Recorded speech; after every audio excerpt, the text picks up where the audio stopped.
Halo,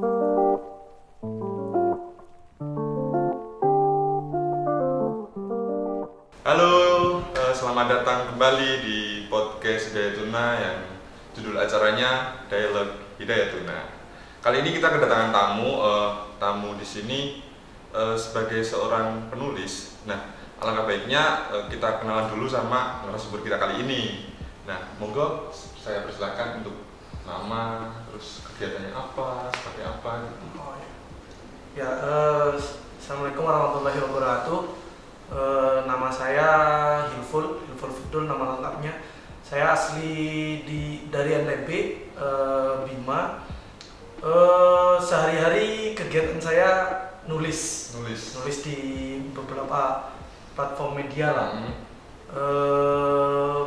Baru akhir tahun kemarin itu nerbitin buku soal sejarah Islamisasi di Indonesia Timur, di daerah Indonesia Timur. Itu ya tertarik aja lah di nulis. Oh, tertarik nulis untuk apa penyebaran Muslim itu, penyebaran Islam di Indonesia Timur. Jadi istilah umumnya itu apa sih sebenarnya untuk penyebaran Islam itu seperti apa gitu? Oh ya, kalau sebenarnya ini saya cerita ketertarikan ya. Gak apa-apa. Satu, kalau kita lihat literatur sejarah sejarah Islamisasi di Nusantara itu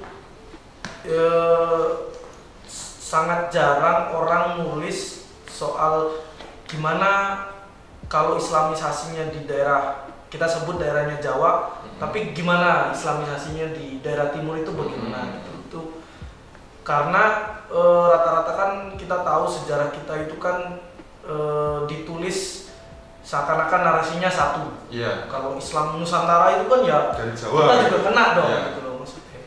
Nah, biasanya itu kan persepsi orang kan, wah Islam Nusantara pasti dari Jawa, pasti Wali Songo gitu. Iya benar. Nah itu yang membuat daya tarik pribadi. Kenapa saya harus nulis soal Islamisasi di Indonesia Timur itu kayak bukan kritik, bukan apa, tapi nambah hasanah bahwa ada juga Islamisasi di Indonesia Timur.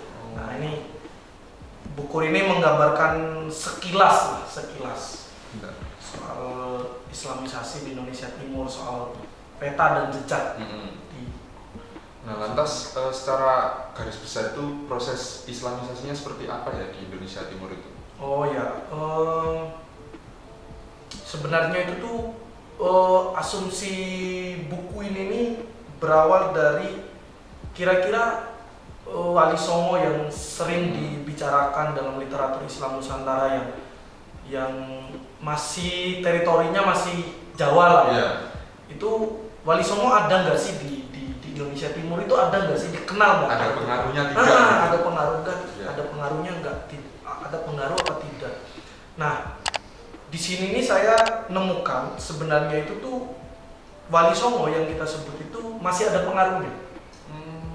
Nanti Islamisasi itu sebenarnya itu nyambung itu kedua hal. Satu, nyambung ke sanad keilmuan. Yeah. Kedua itu nyambung ke nasab. Ke garis keturunan. Oh, jadi yang pertama itu untuk sanad secara garis ilmu gitu ya. Ya. Terus yang kedua secara garis keturunan. Garis keturunan. Nah, itu yang inilah yang saya temukan, oh ternyata Wali Songo itu masih ada, dikenal gitu. Tapi lewat murid-muridnya. Kalau di Indonesia Timur begitu. Itu bedanya ya mungkin di ini. Cuman kalau ngomongin telat, emang telat. Kita abad ke-15, 16. Di Indonesia Timur, daerah Makassar, Lombok, Bima, NTT, Maluku, itu lambat. Abad 15-16 rata-rata. 15-16. Itu persebaran awalnya itu dari mana dulu itu? Kalau penyebaran awalnya itu tuh gini. Makanya saya sebut tadi itu kan dia dapat dari sanad dan nasab. Nah, kebetulan di Indonesia Timur itu, kalau teman-teman dari Indonesia Timur mungkin yang belajar sejarah tahu banget lah soal tokoh penyebar Islam di daerah sana. Misalnya kita mengenal 3 dato.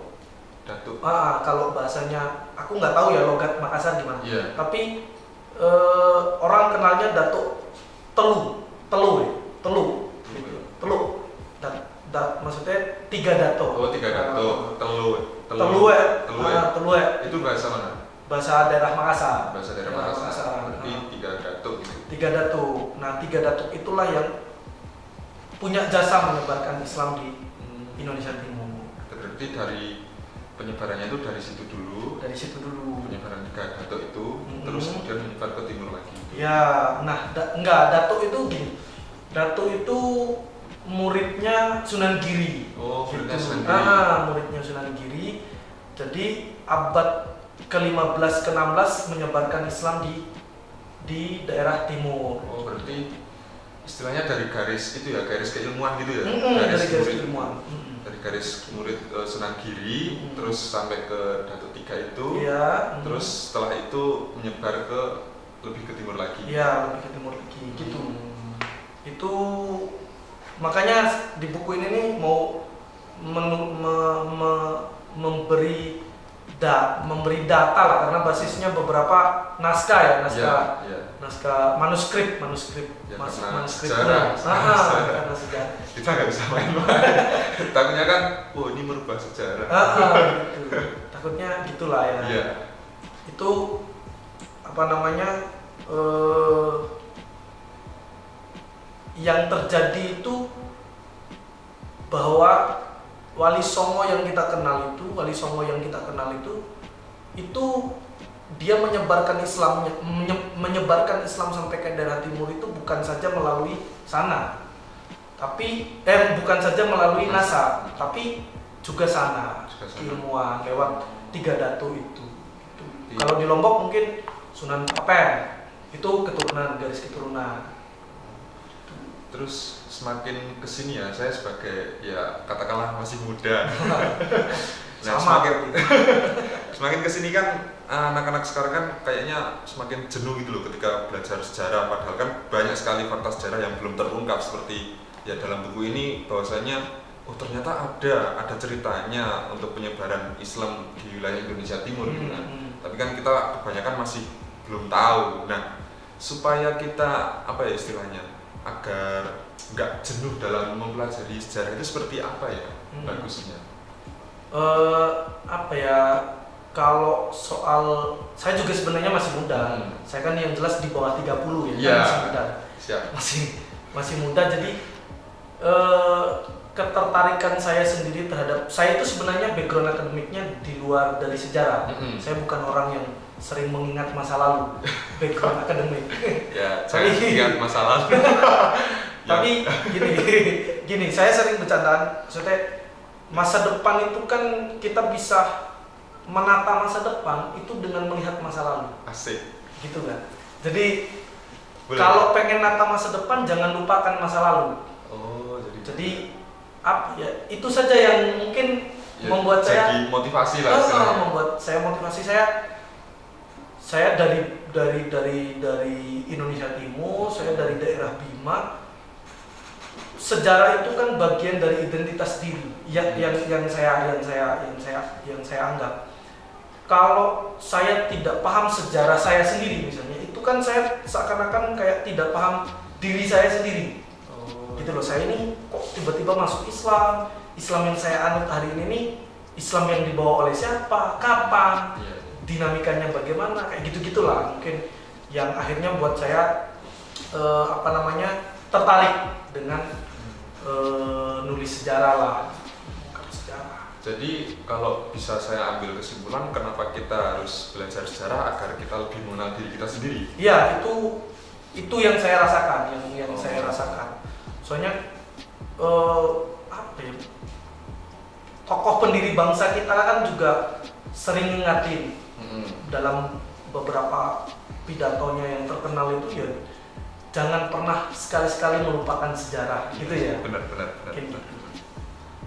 Tapi emang ini saya mau cerita sebenarnya. zaman dulu itu pengetahuan kita itu banyak sekali, peninggalan nenek moyang kita itu, peninggalan keturunan-keturunan kita itu banyak sekali. Tapi abad penjajahan itu kita sebenarnya di Jawa juga mengenal diambil. Jadi penjajahan itu bukan saja merampas harta yang disebut rempah-rempah, sumber daya alam gitu-gitulah. Juga naskah peninggalan dan itu menjadi pengetahuan Nusantara, kenusantaraan itu keangkut semua oleh penjajah dan itu mereka pelajari, mereka lihat, mereka ambil pengetahuannya, mereka terapkan di negaranya masing-masing gitu. Jadi ini saya juga nggak tahu, nggak pernah ke Leiden soalnya. Tapi kalau ceritanya teman-teman saya yang pernah ke Leiden itu, di perpus Leiden itu banyak sekali aksara Melayu. Banyak lagi, termasuk Jawa itu. Termasuk Jawa. Jadi naskah terbanyak di Belanda itu ya naskah Nusantara. Naskah kita gitu maksudnya. Artinya kan kekayaan kita itu. Iya, jati diri kita. Jati diri kita gitu. Hari ini mungkin saya nyinggung kondisi kita hari ini ya. Mungkin kita akui atau enggak, kondisi berbangsa kita itu kan sedang terganggu. Kita ini kan sedang sedang dalam, bahasa saya ya, sedang dalam settingan untuk digesekkan gitu loh maksudnya. Nah itu tuh kemungkinan terjadi karena karena kita itu lupa dengan sejarah kita, lupa diri kita sendiri, lupa dengan ini kita ini siapa, kita harus ngapain. Gitu. Tiba-tiba kok orang yang nggak tahu sejarahnya sendiri, yang nggak tahu sejarah Nusantara, tiba-tiba ya mohon maaf ya, tiba-tiba membid'ahkan A, membid'ahkan tradisi B, yang padahal dalam naskah kita itu ada sejarahnya. Sudah ada dari dulu. Dan filosofis sekali lah gitu lah. Ya itulah pentingnya belajar sejarah biar Anda tidak membid'ahkan orang lain, salah satunya. Karena setiap apa yang kita lakukan, entah itu tradisi ataupun secara kultural, itu pasti ada landasannya. Pasti ada landasannya. Entah itu dari landasan yang berdasarkan A, B, C, D sampai yang filosofis itu ada, sangat ada. Makanya kemungkinan orang yang mudah membid'ahkan tradisi kenusantaraan kita itu satu, mungkin juga tidak selesai ngajinya. Kedua, saya tidak berani bilang ini. Mungkin ya, ini kan saya bilang mungkin tidak selesai ngajinya. Satu, kedua, sekaligus tidak selesai dia memahami sejarahnya sendiri. Pak. Itu kemungkinan kenapa kok sering bid'ah. Terus kan berarti kan ada orang-orang seperti itu kan. Baiknya tuh kita menyikapi orang seperti itu bagaimana gitu baiknya. Jadi apakah kita memberitahu bahwa sejarahnya ini, atau apakah baiknya kita membiarkan, atau apakah kita baiknya debat kusir atau gimana? Itu bagusnya gimana ya? Kalau saya sendiri sih gini, kemarin itu dengan keluarnya buku ini nih berbarengan dengan meledaknya film Jejak Khilafah di Nusantara. Saya diajak sama teman-teman untuk ngobrol soal jejak khilafah di Nusantara, dan rata-rata emang yang disinggung itu adalah kerajaan atau kesultanan-kesultanan di luar Jawa rata-rata. Salah satunya kesultanan saya, Kesultanan Bima. Kesultanan Bima itu saya bilang gini, sebenarnya yang penting dari sejarah itu kan data. Yang penting kita harus, saya tidak memposisikan saya menganut Islam apa gitu loh, enggak. Saya backgroundnya apa, enggak. Saya pengen nunjukin ya saya backgroundnya sejarah. Saya nulis soal sejarah di Indonesia Timur, dan saya sampaikan beberapa datanya teman-teman itu tidak saya temukan bahwa benar nggak sih jejak Kesultanan Bima itu menganut khilafah sebagaimana yang diangkat, difilmkan lah ya. Sedangkan dalam kitab ada salah satu kitab karya karangan dari Sultan Bima itu. Jadi nama kitabnya itu Kitab Nurul Mubin fi Sahadatain. Jadi Kitab Nurul Mubin itu kitab yang itu dituliskan turun-temurun oleh kesultanan-kesultanan di sultan-sultan yang ada di Bima itu, dengan jelas menyebutkan bahwa mereka itu menegaskan Islamnya Kesultanan Bima itu adalah Islam Ahlussunnah wal Jamaah yang mengikuti ulama Nusantara. Artinya ya mengikuti ulama yang tahu Nusantara. Ya, lewat jejaring Sunan Giri tadi. Gitu. Lewat jejaring Sunan Giri. Kembali lagi ke guru-gurunya, ke sanad ilmiah, kayak apa? Hubungan keilmuannya. Gitu. Benar, itu yang terjadi. Nah, yang perlu kita tergantung sih sebenarnya situasinya itu, seluruh sikap itu emang perlu ditunjukkan, tapi tidak semuanya harus hadir ke satu orang. Jadi kalau saya mengambil sikap untuk ya kita memperdebatkan sejarahnya saja, data sejarahnya bagaimana. Ini pure nggak ada unsur politis selain dari unsur mana data yang bisa secara keilmuan bisa dipertanggungjawabkan secara keilmuan, bisa valid gitu loh. Kalau mereka valid ya oke gitu kan. Kalau saya yang valid ya terimalah gitu. I see. Kadang kan orang lain kan susah menerima apa ya, ketika mereka berpendapat terus kita memberi sanggahan kepada mereka, kadang mereka kurang menerima gitu. Bener, kurang apa ya gitu. Kurang lapang dada gitu menerima itu. Kita harus fair dong, sebagai kita kan data sejarah begini ini kan ini sebuah pengetahuan. Dan menurut saya itu, kalau prinsip saya, pengetahuan apapun ketika ada pengetahuan baru yang coba memverifikasi ini fair. Ketika ada misalnya orang yang menulis mengklarifikasi data yang disampaikan dalam buku saya, ya fine saja gitu loh. Itu malah lebih bagus. Menurutku. Itu ya mungkin contoh lah. Ya karena kadang kita butuh kritik, saran, sanggahan gitu. Benar. Untuk kita merefleksikan diri kita, apa yang kurang, apa yang itu kan. Benar. Itulah ini pentingnya sejarah itu di situ sebenarnya. Itu biar kita nggak, kalau bahasanya orang tua kita itu biar nggak jadi orang kagetan. Itulah ya. Pak, di Jawa itu biasanya apa ya? Jangan jadi kagetan, jangan ojo dume gitu lah ya. Benar. Itu apa ya sebenarnya, ngasih tahu jangan lupa dirimu, jangan lupa, bisa jadi, dan jangan lupa dirimu ya jangan lupa sejarahmu, jangan lupa nenek moyangmu yang ngasih nyadrang, yang ngasih sedekah laut, yang ngasih apapun lah tradisi-tradisi yang hadir hari ini, yang bisa menyatukan masyarakat, yang bisa nyatuin kita. Itu penting.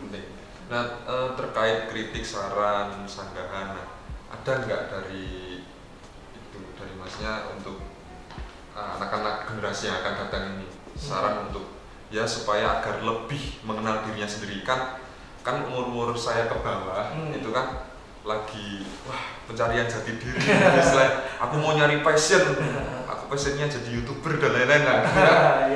Itu baiknya gimana? Yang berkaitan dengan sejarah.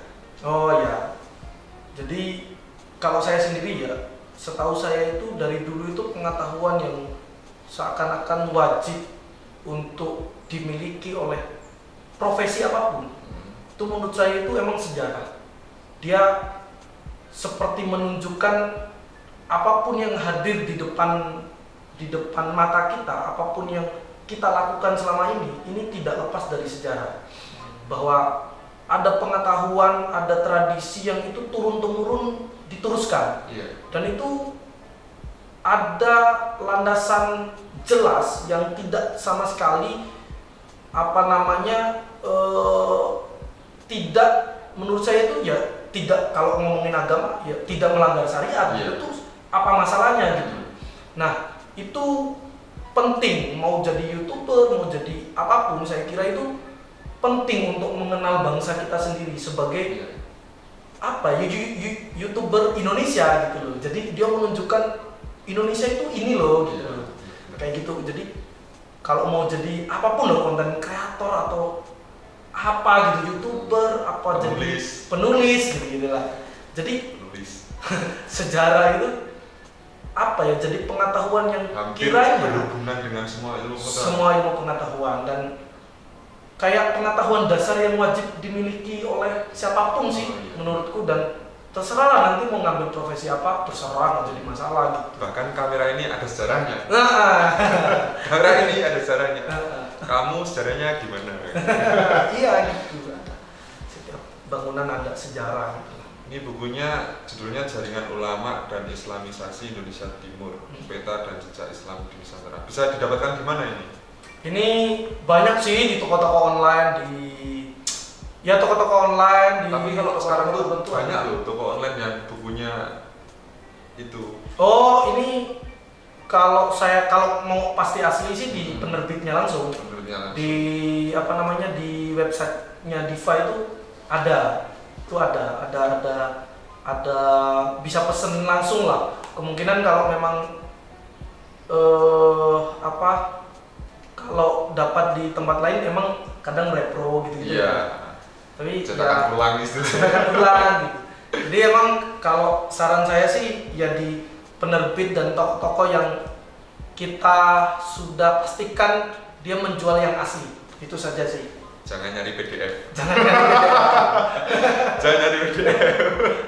Ya itu sih, soalnya itu kayak baca ya, kayak nyuri. Nyuri ya itu kayak apa ya, nggak menghargai pengetahuan lah,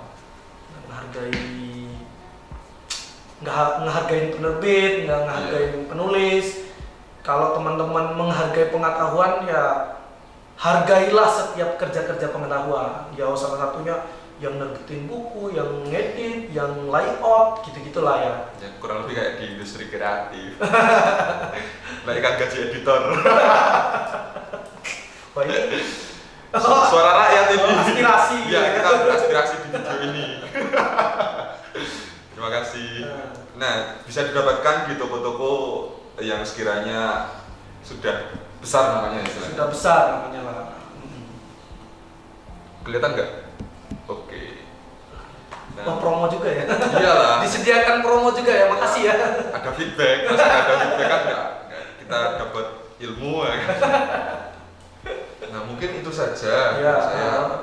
Tadi sarannya buat anak-anak yang masih muda dan muda banget, ya kenali diri Anda sendiri. Itu aja. Mungkin itu saja. Kita ada salam nggak ya? Terserah mana. Salam apa ya yang bagus ya? Salam. Oh ini salam sejarah. Jangan lupakan dirimu. Siap. Jangan. Atau apa? Itu aja. Oke, boleh. Apa ini? Salam sejarah. Terus kita bilang jangan lupakan dirimu. Salam sejarah. Jangan lupakan dirimu.